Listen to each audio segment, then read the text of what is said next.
আসসালামু আলাইকুম ভিউয়ার্স, কেমন আছেন আপনারা? আশা করি অনেক ভালো আছেন। মানান্স ক্রিয়েশন ইউটিউব চ্যানেলের ভিডিওগুলো নিয়মিত দেখার জন্য আপনাদের অসংখ্য ধন্যবাদ।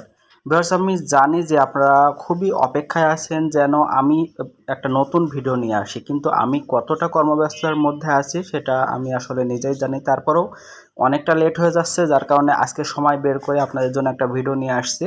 এই ভিডিওটা থাম্বনেইল দেখে আশা করি বুঝে গেছেন ভিডিওটা কী নিয়ে হতে যাচ্ছে। হ্যাঁ, 7 মার্চের বঙ্গবন্ধুর ভাষণ নিয়ে এই ভিডিওটা হতে যাচ্ছে। তো এই দিন উপলক্ষে আমি একটা পোস্টার ডিজাইন করেছি, যেই পোস্টার ডিজাইনটা আপনাদেরকে দেখিয়েছিলাম, অনেকেই পছন্দ করেছেন। আশা করি সবারই পছন্দ আসবে।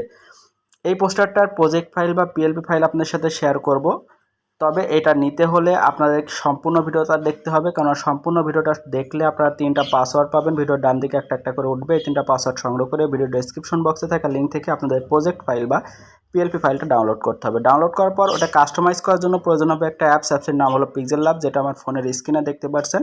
এটা প্লে স্টোর থেকে নিতে পারেন, তবে প্লে স্টোর থেকে নিলে আপনাদের যারা অ্যান্ড্রয়েড 10-এর উপরে ইউজ করেন ভার্সন, তাদের একটা সমস্যা হবে, পিএলপি ফাইল খুঁজে পাবে না। সেক্ষেত্রে আমার ভিডিও ডেসক্রিপশন বক্সে পিক্সেল ল্যাব অ্যাপসের ওল্ড ভার্সন আছে, ওটা ইনস্টল করতে পারেন। ইনস্টল করার পর পিক্সেল ল্যাব অ্যাপটা ওপেন করলে এই ধরনের একটা ইন্টারফেস আসবে। এখানে ওই ফাইলটি বা পিএলপি ফাইলটা আনার জন্য উপর দিকে ডান দিকে দেখতে পাচ্ছেন 3টা ডট আছে, এখানে ক্লিক করবেন। তারপর নিচ থেকে 3 number option open dot PLP file, এটার উপর ক্লিক করবেন। ক্লিক করার পর উপর দিকে অনেকগুলো অপশন দেখতে পাচ্ছেন। প্রথম অপশনটা ডট পিএলপি, এটার উপর ক্লিক করবেন। ক্লিক করার পর আপনার ফোনের ডাউনলোড ফোল্ডারটা ওপেন হবে। আপনি যদি সঠিকভাবে ডাউনলোড করে থাকেন তাহলে স্লাইড করে নিচে আসলে দেখতে পারবেন যে 7 মার্চের পোস্টার ডট পিএলপি, এটার উপরে ক্লিক করে ওপেন অ্যান্ড অ্যাডে ক্লিক করলে এটা সুন্দরভাবে পিক্সেল ল্যাব অ্যাপসের ভিতরে ওপেন হয়ে যাবে, যেমনটা এখানে দেখতে পাচ্ছেন। তো এটা যেহেতু বঙ্গবন্ধুর ভাষণ উপলক্ষে, তো আমি এটা অন্যান্য দলের ক্ষেত্রে তৈরি করিনি, শুধুমাত্র আওয়ামী লীগের ক্ষেত্রে তৈরি করেছি। তো এখানে পরিবর্তন করার মতো আসলে তেমন কিছু নাই, শুধুমাত্র এখানে নাম এবং এই ছবিটা পরিবর্তন করতে হবে। তো প্রথমত দেখাই ছবিটা কিভাবে আপনারা পরিবর্তন করবেন। খুবই ইজি একটা প্রসেস। ছবি পরিবর্তন করার জন্য আপনারা এই প্লাস অপশনে ক্লিক করবেন, তারপরে ফ্রম গ্যালারিতে চলে যাবেন।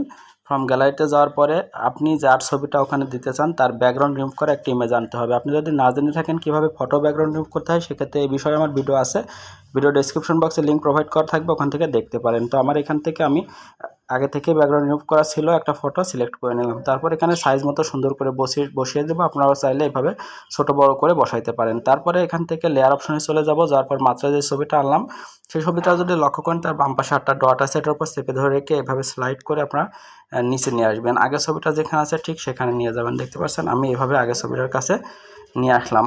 এখন আগের ছবিটার ডান দিকে ডিলিট অপশন আছে, এটার উপর ক্লিক করলে আগের ছবিটা ডিলিট হয়ে গেল এবং বর্তমান নতুন ছবিটা অ্যাড হয়ে গেছে। খুবই ইজি একটা প্রসেস। আপনারা যদি না বুঝতে পারেন তাহলে ভিডিওটা স্কিপ করে ব্যাকে গিয়ে আবারও নতুন করে দেখতে পারেন। এরপর দেখাবো নামটা কীভাবে পরিবর্তন করবেন। নাম পরিবর্তন করা খুবই ইজি, যারা জানেন তারা তো জানেন, যারা জানেন না তাদের জন্য বলে দিই। নামের উপর ডাবল ক্লিক করবেন, এরপরে এই নামটা কেটে দিয়ে আপনার নিজের নাম বা সৌজন্য নামটা লিখবেন, ওকেতে ক্লিক করবেন, বাস নাম পরিবর্তন হয়ে গেল। একইভাবে আপনারা এখান থেকে ইউটিউব কন্টেন্ট ক্রিয়েটরের উপর ডাবল ক্লিক করে আপনারা এখান থেকে পদবিও চেঞ্জ করে নিতে পারেন। তো সব কিছু পরিবর্তন করা হয়ে গেলে এটা সেভ করার জন্য এই যে সেভ অপশন দেখতে পাচ্ছেন, এখানে ক্লিক করবেন। এরপর সেভ অ্যাজ ইমেজ যাবেন, যাওয়ার পর ডেমিনেশনটা কাস্টম থেকে আল্ট্রা করে দিয়ে সেভ টু গ্যালারিতে ক্লিক করে এটা জেপিজি আকারে আপনার ফোনের গ্যালারিতে সেভ হয়ে যাবে। তো আশা করি বুঝতে পারছেন এ ধরনের একটা পিএলপি ফাইল বা প্রজেক্ট ফাইল কীভাবে কাস্টমাইজ করে নিজের নাম ও ছবিতে পোস্টার তৈরি করে নিতে হয়। বুঝতে পারলে অবশ্যই ভিডিওটা লাইক করবেন, কমেন্ট করবেন, বন্ধুদের সাথে শেয়ার করবেন। আর এই মাসে অনেকগুলো পোস্টার আপনারা পাবেন, যার কারণে এই পোস্টারগুলো পেতে হলে অবশ্যই চ্যানেলটা সাবস্ক্রাইব করতে হবে। তো ভালো থাকবেন, সুস্থ থাকবেন, আগামী ভিডিওর জন্য অপেক্ষা করবেন। ধন্যবাদ সকলকে।